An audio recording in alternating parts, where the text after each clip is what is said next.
icon to cookie it. There was no other content on that main page to images, so there was no stress on the server.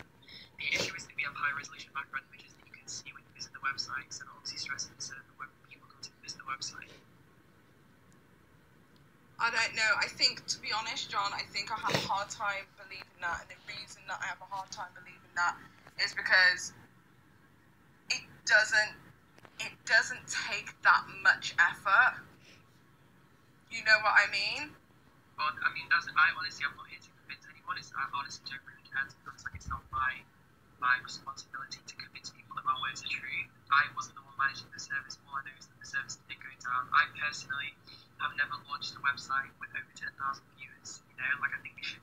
Like I don't know the exact numbers, but I think I was told it was something like 300 gig of content within the first 45 minutes or something crazy.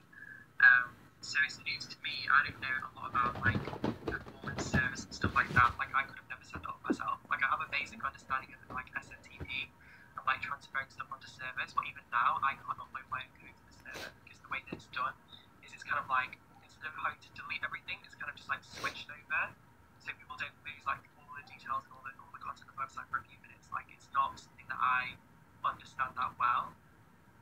Right, okay, so I can't really speak on the whole, on that malarkey because I'm not, all I know is basic HTML code and I've built a couple of websites myself, so that's basically as far as my knowledge goes, and I've created... Probably saying, yeah, I'm so, not an expert at all. So, why didn't you have this kind of correspondence with your subscribers? Why didn't you... Instead of making the video that you made today, why didn't you do a sit down, hey guys, this is the situation, this is as far as I know, and maybe get one of the people who did the servers to come in and talk about it, to put other people's minds at ease, because I think a lot of people are feeling as if they have somewhat been scammed, and especially people who were trying to get onto the website, saw the server overload, then people were looking into the coding, because I definitely was not the only people, like me and Gareth were not the only people who were looking into the server overload issue. There were several people who thought about it at the same time as us, if not before us. You will have seen when the website launched, you will have seen the server fully overloaded completely to the point where I couldn't even load that page. And I think it was just white, and if you check the code then, you would have seen it was just overloaded. There's nothing there. Right, okay. The other thing that I wanted to ask you was about the cookie and foundation. Yeah, this is something I need to talk about properly, because I'm not the one that's like fully in charge of the cookie and foundation. I'm not the one that fully runs it. I have a few family members involved. I don't want to talk about it too much because you know what it's like on the internet, like everyone gets dragged into everything. But I have someone now in India visiting a school. I can't say a crazy amount, and I know that whenever I say anything, people always doubt me and say, well, that's obviously not true. But then ultimately, like, it comes out to see the pictures. People said my makeup was all fake, and then I dropped it, and you were like, oh. So, I mean, it's the same thing with the foundation. That's why I've not really spoken about it, and I've kept it quite abstract, because I don't really want everyone digging into it. It's kind of something that it's my personal mission to work on it, and as the results come, I'm so excited to share them, but at the same time, like, I don't want it to just be a thing that everyone's like, well, this is a scam. That's why I'm not working with registered charities. That's why I'm working with a registered foundation that comes within the umbrella of my company, because it means I can put money aside for my sales, and I'm not, like, it can't be something where someone goes and harasses the charity. It's something specifically that goes to a pot that I've allocated, so no one can say, you're being greedy, you're doing this. It's me making the decision to put that money aside and put towards the foundation. And it's not for a tax break or anything like that. I actually don't even have a clue how that works. I mean, my company's going to be moving country in the next 6 to 18 months because of Brexit, because it's too complicated to sell and do everything from England when we're going to be outside of the EU. I'm shipping mostly to the US, so... Right, okay. So do you think possibly that putting that it was a foundation and a portion of the proceeds were going to be going to the foundation, and saying something so brief as that when it's not been finalised could make people who think... Yeah, but the whole thing is completely finalised. It's already scaled up. The proportions and everything is still getting adjusted in the final stages, but the actual concept of everything is completely there. Like, I've paid $1,500 to have someone go over to India and I'm in a hotel, and they're currently visiting school. Like, I can get photographs hopefully in the next week or so that I can show you. But do you think it's fair? But what I'm saying is that you put that on the website. If that hasn't fully come to fruition, that would make me very wary as somebody who was purchasing from your website as to what's going on financially. Because I guess I wouldn't know, to be honest. Like, from my perspective, I kind of just thought I just wanted to give you an idea of what I'm doing. kind of a baby project that I'm really excited for, because it's all internal. It's not like money's coming out of someone's hand into that fund. It's a donation made by me from the profits of business sales, if that makes sense. Like, it's a donation by Cookie, and it's not a donation by the buyer. So I kind of just hope that people wouldn't be too, like, OCD. Like I said, like, if it was a charity donation, it'd be like, well, where's the money going? How much percent? Whereas because it's all internal, I thought people will see the work of the charity, not the charity, the foundation. People will see the work and will see how well it's going, and they'll just think, oh, well, that's good, you know. But at the same time, it's not going to be something that I have to do public statements on every 5 minutes. You know, because it's just not manageable for me as one person to like to speak publicly constantly about the work of this, along with everything else that I'm doing. Like, I need to find someone that can do all that public speaking. Another thing, yeah, I get that. Another thing that people were asking was also that on part of the website it says 100% of the proceeds are going to the Cooking Foundation, and another part of it says a portion of the proceeds is going to be going to the Cooking Foundation. No, of course, the 100% is in relation to the Cooking publication. So every single penny is made minus the printing cost, because we obviously have to be able to cover the printing cost of the actual magazine. Every penny that's made from the magazine, from the Cooking publication, is donated straight to the Cooking Foundation. The whole idea behind that is that I have friends that have worked in the charity, not the charity, in the magazine industry for a really long time, and they work for free for years without a chance of getting employed, and they often do run around stuff like that. They'll be carrying clothes to fashion shoots and stuff like that. Like, I think Dates to Cookies magazine or something like that. I've rented an internship with them for 6 months unpaid. So the idea of the Cooking publication is that you don't need to live in London, you don't need to be in the centre of the action. If you have the skills but you don't have the experience, you can still take part, you can still put your time into the project. It's a chance to showcase yourself, it's a chance to gain experience, have a reference, and have something more than just really basic run-around experience. Like, you could come in with no experience and become a beauty editor for the entire publication. Like, I know for some people, for a lot of people, they'll think, well, this is a scam, but for other people, that's their break, that's their chance to break into the industry. Like, some of the people that work for me now in my PR sector literally live like in villages, in tiny remote areas, but they're so desperate to break into the cosmetics industry. And as someone that grew up in a tiny area, it was really important for me that I could offer other people the same opportunity. Because to do with my photographer, the same thing. Like, I'm paid my photographer like a healthy amount of money to commission her to produce this work for me, and she, you know, it's fantastic work that she's produced. But it's the same thing. It's I believe in paying people and supporting people. Except obviously with a publication, no one is paid. That's how we get things to work. If that makes sense. Yeah, I know, but I think, to be honest, I think that putting out there that there's a publication when nobody's heard anything about the publication, and also putting out there that there's a foundation when it's not a registered charity, would then lead... You don't need to be a registered charity to have a foundation. So then why do we as the consumers then need to know that there is a foundation, that a portion of the proceeds are going to, if actually that donation is just from John Cookian to whatever it is that you're funding? It's essentially like, you know, if I turn around and say a portion of my money from AdSense is going to, I don't know, think of a charity, Children in Need, yeah? Then I have to, that's a registered charity, so people know that when they're watching, that's what it's going to. And people know that a certain percentage of what I'm saying is going to, if I'm just going to donate to a charity, I'm just going to donate. If I'm going to go to a soup kitchen, I'm just going to go to a soup kitchen, you know? Can I tell you one of the reasons I work with the charity? I reached out to Vision 8, I think it's called Vision 8 Worldwide, and he wrote back to me and said, thank you for your request. When the company is too small, we can't work with brands that are within 2 years of trading. You can make a donation to us at the end of the year, but you can't publicise that you're working with us. You can't use our name anywhere on your website. And when that happened to me a while ago, I was like, you know what? Like, I really respect this charity, and maybe the foundation will donate money to them. That's really the control you have with a foundation. You can choose if the money's going to go to a cause, like if there's a natural disaster, we can choose where we donate that money to, but at the same time, we can also keep internal use of our own projects. Like the 6-month projection that I have for the foundation, based on our income from cosmetics, is really gorgeous. It's really fabulous. Okay, but here's the thing. There is so much that you have just told me. There is so much that you have just told me right now that Nobody's going to get that from looking at the website. Nobody is going to get that. Absolutely. So when you put these things out there, like the word foundation, that people would generally associate that with being with a registered charity, and with a publication that people would genuinely think would be a paid for thing, when you put these things out there and people are like, well, what does this mean? And what does this mean?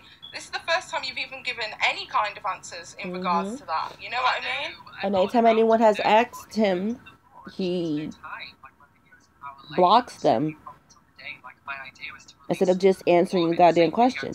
It was a really stressful day for me. It was really horrible. I only just managed to edit the video and it went up an hour late. I agree with you. I still need to talk about it.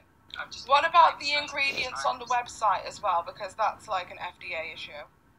But there's no issue with FDA having ingredients on a website. From the research that I've done, you have to have the ingredients listed on your product, which mine is. I'm glad you guys had. Snapchat and Instagram, the only reason it's not on my website. When I finished it, you guys are actually saying something in her chat. I'd rather it's her chat than mine. Don't comment in mine, comment in hers. And they still haven't put it on today. Like, I've been giving updates on Snapchat saying that. Like, it's all within pretty much one day. The massive drama. So you don't have the authority to log on to the website and change any bits that you want to change. Has to go through a second party person in order for that to be changed. I have access to our server. I have it open now. But the way that it works is that we do something called deploying. I know how to rip everything off the server and how to put brand new code on. To do that with a big website, it takes like a good 10 minutes. Well, that he could have used a Wix site. On the website that would lose their progress. And so what happens is I paid a small amount each month for it to go through. Like, deploy folder is literally open right now on my screen, and then the technician will move everything over instantaneously, so there's no delay. Right. If I'd known it would take 24 hours, I would have done it this morning. Just cut people off in shopping when they wouldn't have bothered me. Huh? Oh, okay. That bit I understand completely. Right, okay. You basically load balancing against 3 or 4 different servers. So you That's it, exactly. Yes, that's what he said. And then yeah, you that's update it and you go back across and you don't lose that active session with full card products. Right, okay. Bigger companies like that and stuff do it like that. Right, okay. Right, I'm following that. Another thing, in regards to the launch party. absolutely. What on earth happened, and why didn't the internet know as a whole? It was just, I mean, the whole thing was twisted out. Even me just mentioning the venue means that they start getting harassed, and I get phone calls from the organisers saying things are serious, you know? Like, when it gets to that level, obviously, like, the people that bought tickets, the people concerned, all of them received multiple emails from me saying I was going to give them 100% refund, which they were completely issued. And then I also sent them a second email saying I was going to send them full makeup, despite the fact I gave them full refunds to say sorry for the inconvenience. And the people that bought the more expensive tickets got more makeup. That's how it worked. So even though they would just get one eyeshadow with the ticket, with me giving them a full refund, I'm giving them 3 eyeshadows to say sorry. Right, okay. But the thing is that when the whole thing is, you did the launch video, this is how much it's going to cost. You had the VIP session thing that was supposed to be £300 and odd as well. That was then subsequently taken off Eventbrite, and then you had there was never a ticket on sale for 300. I briefly posted on Snapchat a screenshot of the event thing before the tickets were live. You could actually buy them, and it showed the ticket prices. The £300 ticket was a 2-day thing. It had tea and biscuits the next day. It had £100 worth of makeup included. It had the entire collection pre-release. So obviously when you factor everything into it, like, it's reasonable. But I instantly realised, I was told that even though it was close in value to the other tickets, that it looks bad, which is why I instantly removed it before I actually released the ticket. So I removed it, so it was just the one day instead.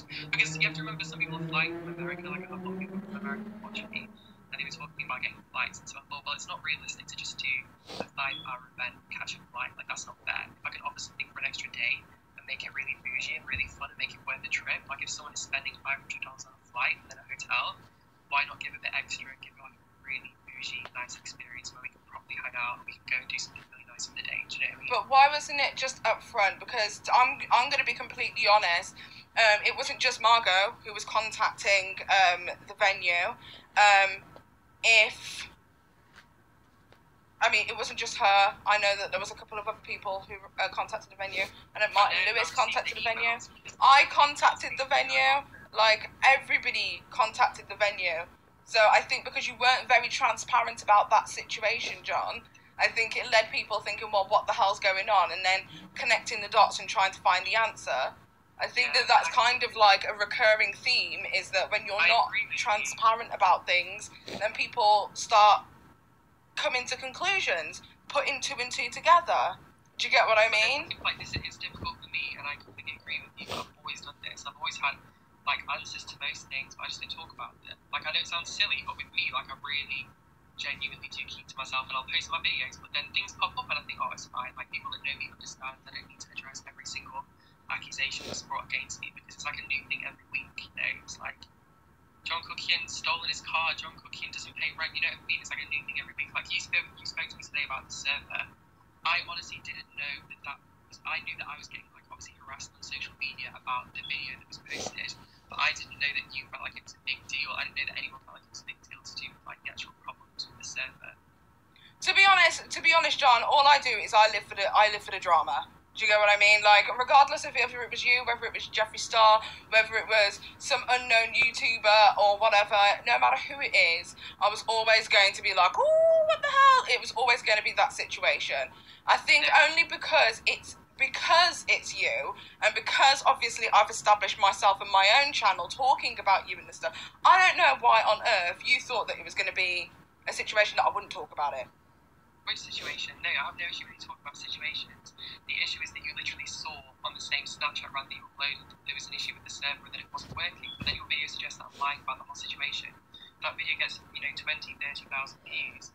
My social media fills up with people saying that I'm lying, so obviously I do have to address it when my social media is filled with people that watch. Yeah, but there's a correct way to address things. Yeah, but John, here's the thing. I will take the L for the Jeffree Star photograph. Do you know what? I think I put 2 and 2 together in that situation and came out with 8. So I will take the L for that. However, when I went onto our website later on, there was an issue with the website. It was an issue with the coding. It was not an issue with the server. I feel like saying that the server is overloaded at that point is very, very misleading. Because since then, and I mean, I'm talking only yesterday, I still found it a struggle to access certain parts of your website. And I didn't get a 505 code. No, I know. Things are still being moved around now. We're still trying to fix things. Like, this is the first time I've done a major launch. Like, I don't know what the code is. I still have someone working on it. Like, that's the position that I'm in. You know, I didn't want to use a standard Shopify storefront because I had a really bespoke image in my head. I've been designing the website for a really long time. And there's been points where I've deleted everything and started again, like, over and over again. And so now we've come to a conclusion. It actually went online. There's all these problems. Like, even things like browsers. Like, I specifically made it so it works on. I only have an iPhone 7 and an iPhone 5, so I made sure it worked on both of those. And then, do you know, John? Honestly, this is just like not even to be rude or anything like that, but just genuinely, I feel like I'm just being talked round and round in circles. What do you want to know? Then ask an exact question. I'll give you an exact answer. I just feel like every time I ask you an exact question, it's just going round and round in circles. It's like it's dancing around the actual issue. Do you get what I mean? What's the issue? Tell me the issue. There are several issues, John. It doesn't just stem from the issue that you're not understanding is the website is literally like a representation of everything that encompasses you. It's several tiny, minute little either lies or not being truthful or there's no not. Lies on the website. If there's a lie on the website, you can tell me about it now.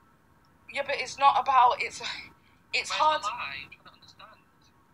John, the lie is that for me, from what I could see from your video, from what you've discussed right now, there wasn't necessarily a server overload to the point that people couldn't access the website.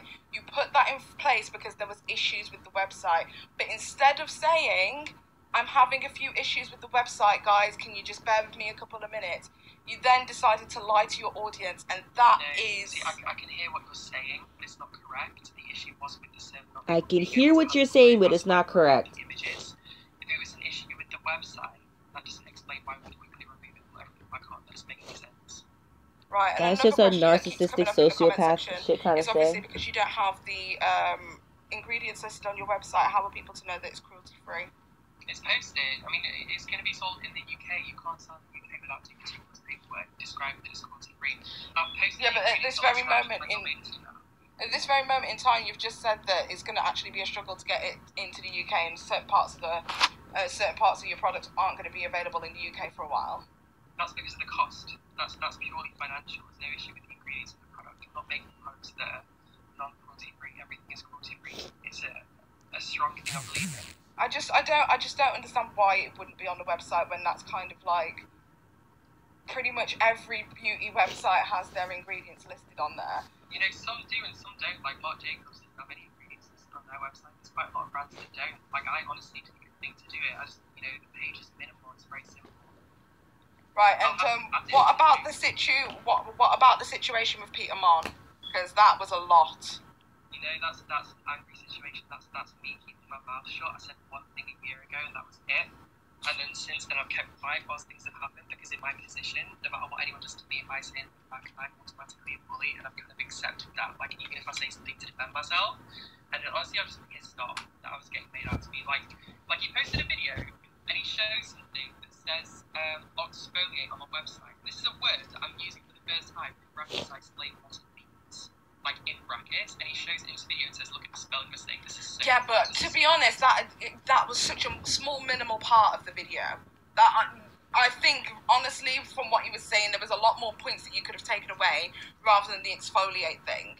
Do you get what I mean? And I think I addressed it all in a comment on the video. You can go read it. It's quite a long comment. Yeah, well, the long comment also included a lot of things that was not. Well, you know, I don't get to open my mouth very often when people run their mouths about me 24/7. Do you know, right, okay. Do you know the vibe I got from that, and this is me being dead ass 100% honest, the vibe I got from that is that it sounded like you were trying to threaten him. That's what it sounded like.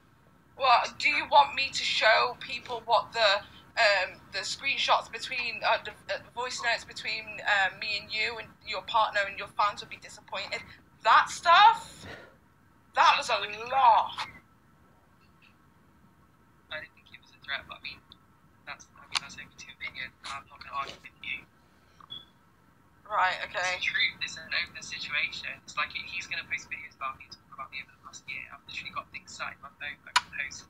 They would be so pissed off with. I could easily drag him to the moon and back. I don't initially do that, and I haven't done that since I initially fell out with him. I don't think I've spoken about him once until this time. You know, it's been until December last year, I think it was, that I stopped speaking to him.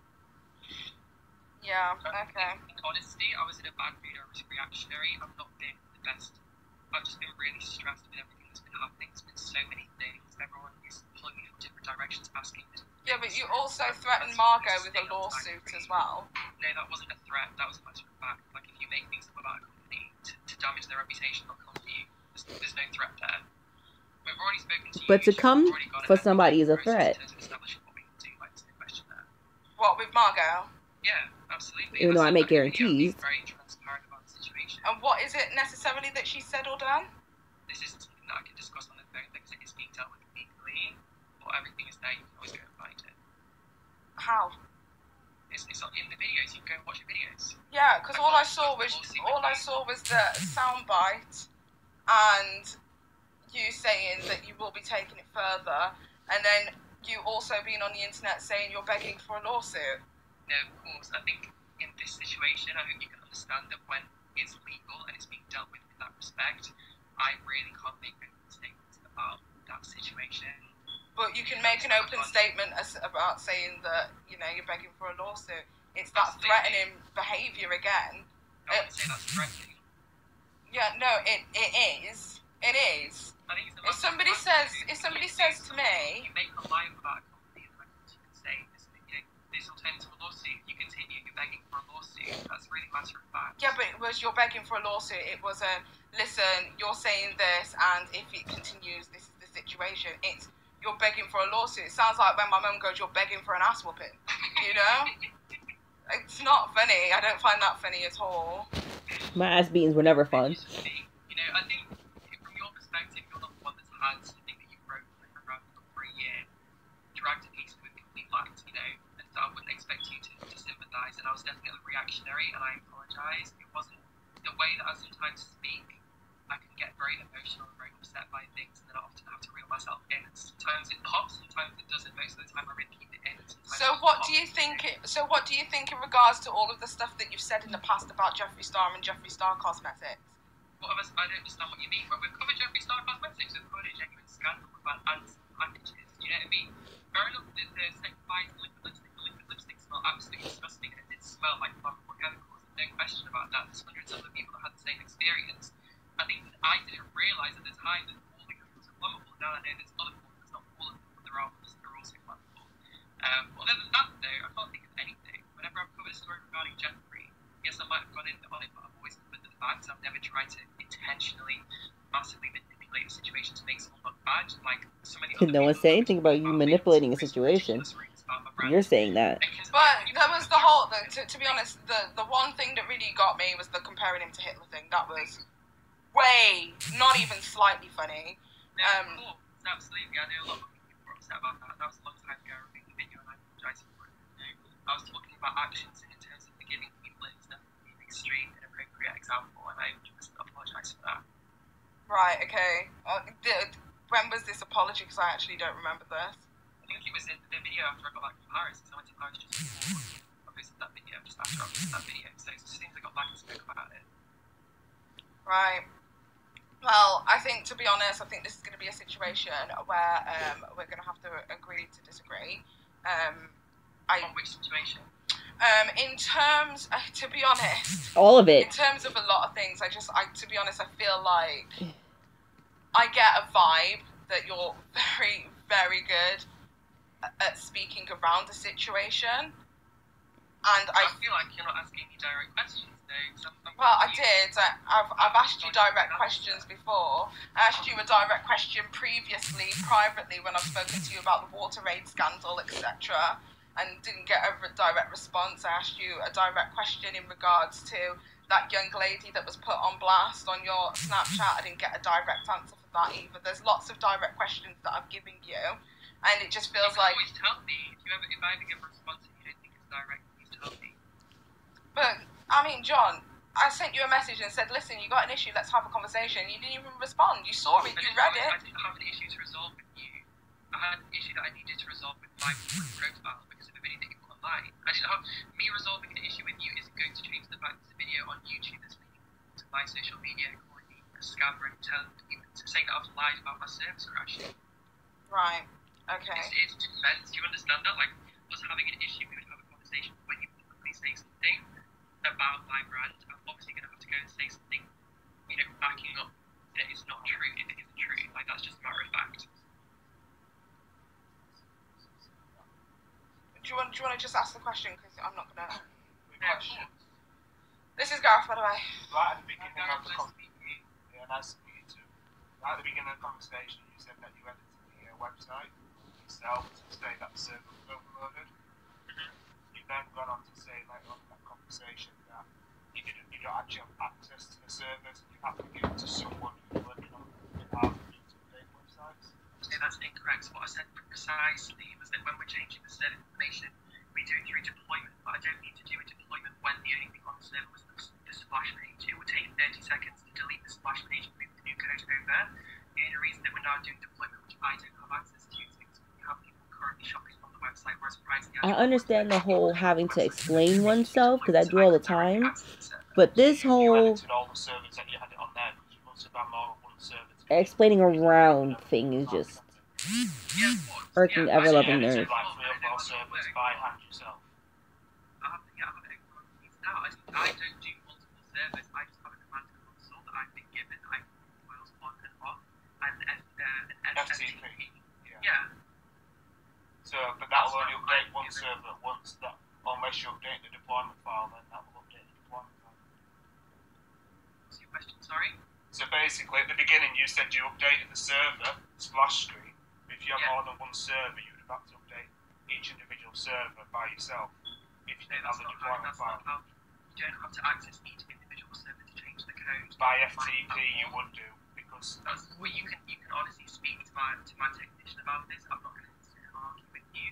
But when my technician changes the code, he just go through 5 different servers. No, because you said that he's got access to deployment, but you just said you don't have access to deployment, so how did you do Yeah, it? I agree. That's literally what I said. I don't understand what your question is. I don't have access to deployment. So, right at the beginning, my question is, you said at the beginning you updated your own server by yourself to say that it was overloaded. Which is not by deployment, which is by deleting the files and re-uploading. Okay, so you would have had to do that with 3 or 4 individual servers because you already had multiple servers for your No, launch. that's incorrect. That's not how you have to do things. You can honestly, I can speak to my technicians and I can give Paige a statement, but that's not how things work with the console that I access. I'm given FTP, and whenever I put stuff on FTP, it automatically goes into one service and spread across different loads. So that's deployment. The word that we used to me with the setup was RAID 0. I don't know what that means, but that's the idea that I was given. So it's virtual server then. You're asking questions to someone who doesn't know what you're talking about and you set it up and I honestly don't understand it. Like, that's no shade. But he's not answering the fucking question. Right, okay. Okay. Right. Well,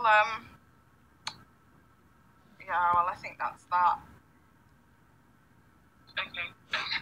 I It was nice to speak to you, Paige. Yeah, you too. Have a good evening. Bye-bye.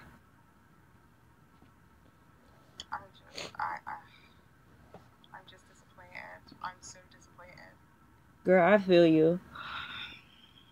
And I'm not sure from my end so I can put in my input because typing is not going to work out. Are you crying? No, I can smell something. Oh, really? Yeah. Oh, and by the way, the reason that I didn't guess Margot, because I know for a fact he would not have spoken. He would not have spoken if I'd have had Margot on that chat. There you have it, I guess. How did this stream turn into this, bruh? I'm just disappointed.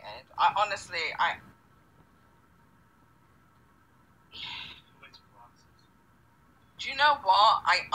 Here's the thing. You see the way that he was talking literally was like this. And it was so hard to get a word in. Maybe I'm a little bit too nice, but it's so hard to get a word in edgewise into asking questions because the conversation will swirl around to the product, to this, to da da da da da da. I'm like, no, that's not what I'm interested in. I'm interested in this point. It was hard. Oh, it's so difficult. It's very manipulative. Thank you for saving me. Did you not? That's what I think of that shit. He's fine. You're gross. It's also well done, guys. I time to say. Well, it's one of those. Yeah. I was I'm gonna cut it here though, guys. From my end, I'm gonna let her have her stream. Fucking you. What can you say? I don't think at this very point in time